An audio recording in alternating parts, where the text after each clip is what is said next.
Hello, friends. This is Mary Kay Glazer. I'm here with Melissa Otten, and we are part of the North Carolina Institute for Spiritual Formation and Spiritual Direction and Formation.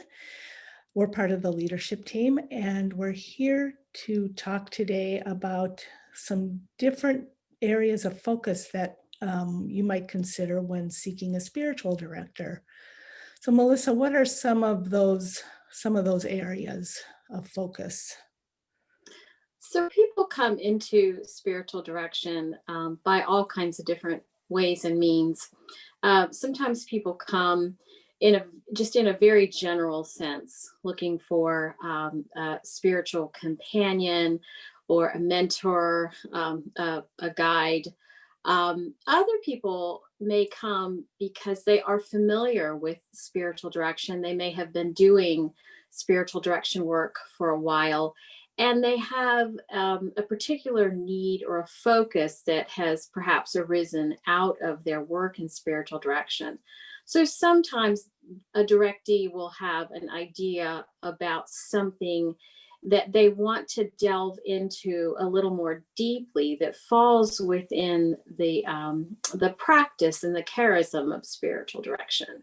So, for example, there are people that after they've been doing spiritual direction for a while may decide that they want to work with a director that is certified in, for example, the Ignatian exercises and the 19 annotations. And if that's someone's focus, then they really need to find a spiritual director that has been specifically trained in administering the 19 annotations. And that would not be every spiritual director. That is advanced sort of additional training that not all directors have. So that's one example. Another one might be someone has worked a little bit with the Enneagram, but has a desire to perhaps hone in on and focus more on Enneagram work. And that's also falls within the work of spiritual directors. And it's possible for people to go get additional certification and Enneagram training. There are a number of programs that offer certifications, and they can be anything from weekend courses up to courses of study of close to 2 years. So you might be a spiritual director that has that sort of training, in which case, if a directee is interested in that, they might be looking for a director with those credentials. Another area that I know some spiritual directors are focused in is that of soul collage. That's another training that a spiritual director might seek additional education in, and then they will work with that. That is sort of that uses artwork to sort of help people delve a little bit deeper into their subconscious by putting together art. And so there are spiritual directors that have that as a focus: art, music, soul collage. The fourth area that comes to mind is dream work. There are spiritual directors who are certified in dream work. You can go get additional training in that. And that is sometimes a focus for people. They may come to you as they're interviewing a spiritual director. And that may be one of the questions that they ask is, do you have you worked any with dream work? Are you familiar with that?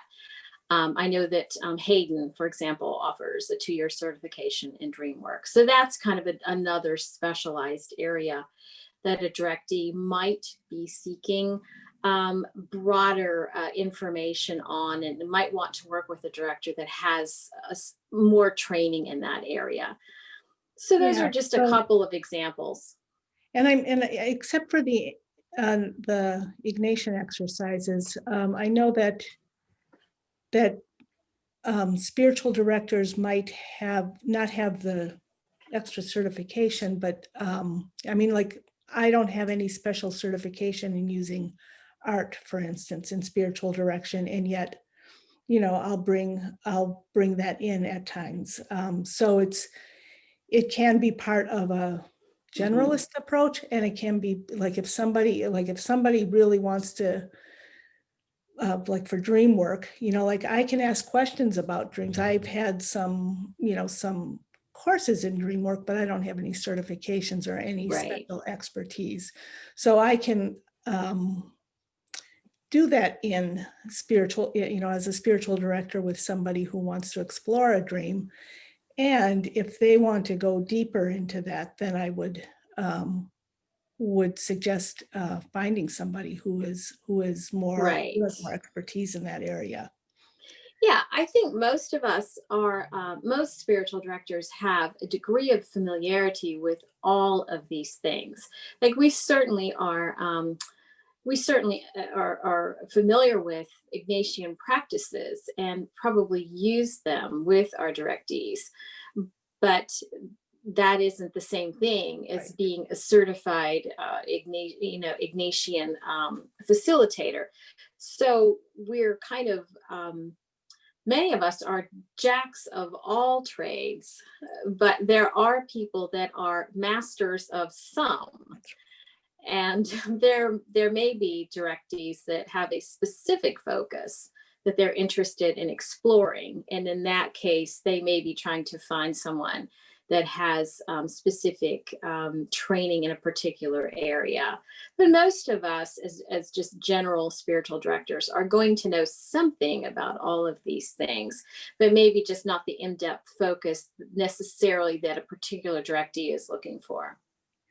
And I know that you have that, like some of those certifications in the Enneagram. And so if somebody were to come to you wanting to sort of delve deeper into the Enneagram, what are a couple of the things that you would do with a directee? So I have had that exact experience. People have come into spiritual direction and said, most of the time people come and they do have some degree of type. They might say, oh, I've taken a test and I am most likely a type 6. Or some people come in and they say, I've taken a test and I have no idea what I am. So they're unclear about what is their predominant type. So, with people that are interested in working with the Enneagram, I usually start with them with so what do you understand about the Enneagram, and where did your information come from, and have you done more than just take a test to determine what type you are? And if you're unclear about type, like you're like a close split between one or maybe two different possibilities, then have you read deeply on, like, if you might be a 1 or a 2? Have you explored, have you read and maybe listened to podcasts or watched some YouTube videos about both type 1 and type 2 to see if either one of those resonates with you? So it kind of depends on what people have already, the work that they've already done by the time they come to me. And then we'll kind of sit and talk about, so what's the best way for you to learn things? Do you want to are you more comfortable with a book where you're reading? Would you be open to exploring a couple of, there's some excellent podcasts available these days on Enneagram work. Some people would prefer to listen to a podcast in the car driving to or from work. There's a lot of great YouTube teaching out there. So it just depends on, I try to connect people with resources.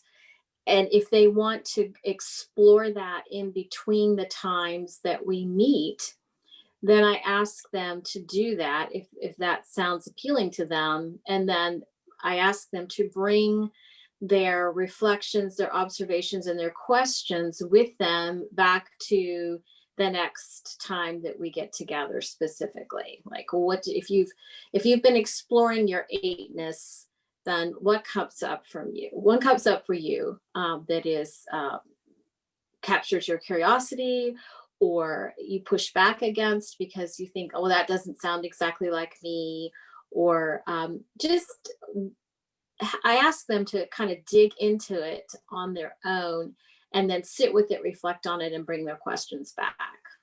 Yeah, and so we're coming close to the end of our time, but I wonder if you could just say a couple of sentences about how it's not, like when they come to you, it's not just exploring the Enneagram, but in the context of their spirituality. I know that that's a big Right. topic, but if you could just give a Yeah, quick it look at is. So the thing with the Enneagram is that it has become a very, very popular tool in business, in psychology, in personality. But it started out and it remains a tool of spiritual transformation. Its roots are ancient, and that is the place from which it has spawned off into all of these other areas, and it's being used by lots and lots of different professionals.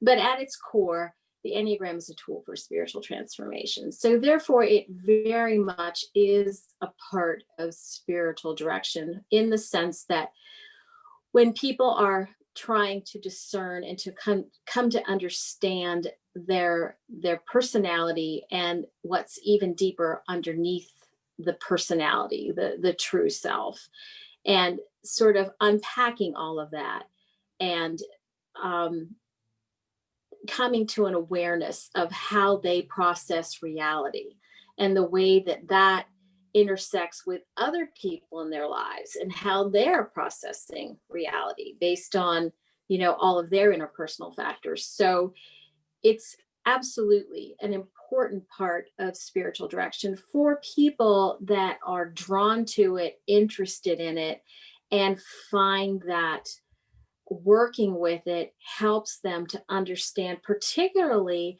how their false self shows up in the world.